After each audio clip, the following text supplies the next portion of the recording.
Hello दोस्तों, स्वागत है आप सभी का हमारे चैनल इग्नो सेंटर पर। तो दोस्तों, आज हम पढ़ने जा रहे हैं the flea bye John Donne. और आज का जो टॉपिक है उस पर हम आपको ओवरव्यू और समरी के पूरे डिटेल देने जा रहे हैं। तो दोस्तों, स्टार्ट करते हैं आज का हमारा topic. John Donne the flea. John Donne live from 1572 to 1631 in the world of poetry. His work was revolutionary. OnlineLiterature.com state whatever the subject, Donne poem reveals the same characteristic as the work of the metaphysical poets. Dazzling word play, often explicitly sexual paradox, subtle argumentation, surprising contrasts, intricate psychological analysis, and striking imagery selected from non-traditional areas such as law, physiology, scholastic philosophy, and mathematics. So we learn about John in a brief. So let's begin with our summary. Here is our summary. The speaker tells his beloved to look at the flea before them and to note how little is that thing that she denies him.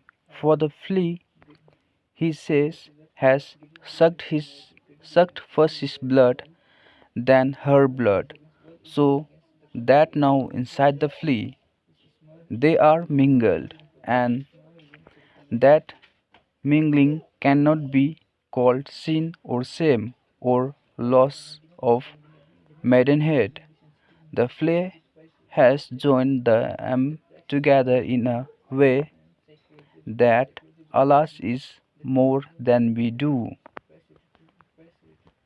As his beloved moved to kill the flea, the speaker stayed her hand, asking her to spare the three lives in the flea, his life, her life, and the flea's own life. In the flea, he says, where their blood is mingled, they are almost married, no more than married, and the flea is their marriage bed and marriage temple mixed into one. Though their parents grieved their romance and thought she will not make love to him, they are nevertheless united and cloistered in the living wall of the flea. She is apt to kill him, he says, but he asks that she not kill herself by killing the flea. That contain her blood, he says that to killing the flea would be scalargy, three sins in killing three. Cruel and sudden, the speaker calls his love, who was now killed the flea, purple her fingernail with the blood of innocence. The speaker asks his lover what the flea's sin was, other than having sucked from each of them a drop of blood.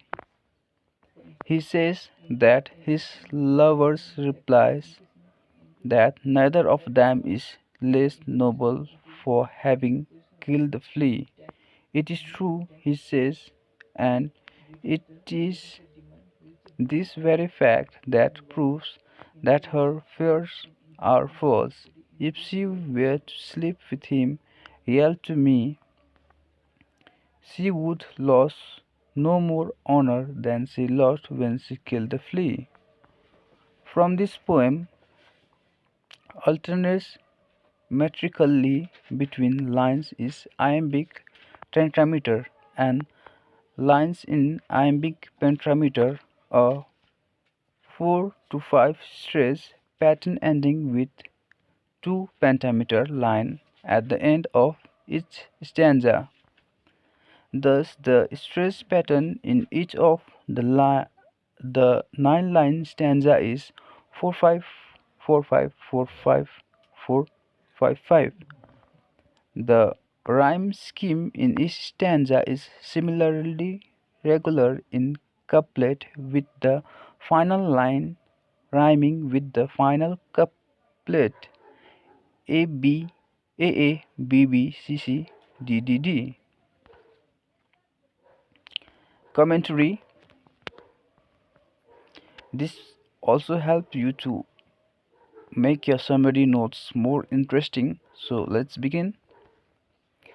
This funny little poem against exhibits Donne's metaphysical love poem mode, his aptitude for turning even the least likely images into elaborate symbol of love and romance. This poem uses the image of a flea that has just bitten the speaker and his beloved to sketch an amusing conflict over whether the two will engage in premarital sex. The speaker wants to, the beloved does not, and so the speaker, highly clever but grasping at straws, uses the flea, in whose body his blood mingle with his beloved, to show how innocuous such mingling can be. He reasoned that if mingling in the flea is so innocuous, sex mingling would be equally innocuous, for they are really the same thing. By the second stanza, the speaker is trying to save the flea life, holding it up as our marriage bed and marriage temple. But when the beloved killed the flea, despite the speaker protestation and probably as a deliberate move to squash his argument as well, he turned his argument on its head and claimed that despite the high-minded and sacred ideals he has just been invoking, killing the flea did not really impugn his beloved honor. And despite the high-minded and sacred ideals she has invoked in refusing to sleep with him, doing so would not impugn her honor either. This poem is the cleverest of a long line of 16th century love poem using the flea as an erotic image, a genre derived from an older poem of Ovid.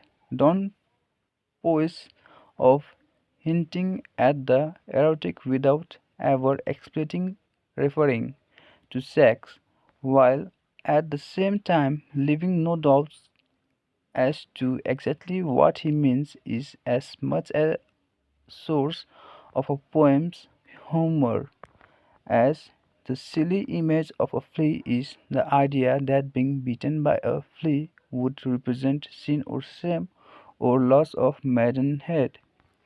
Get that point across with a neat consciousness and clarity that Donne later religious lyrics never attained. So friends, till here we completed John Donne the Flea. So hope you all like this, and if you are new to our channel, make subscribe to our channel. Thank you.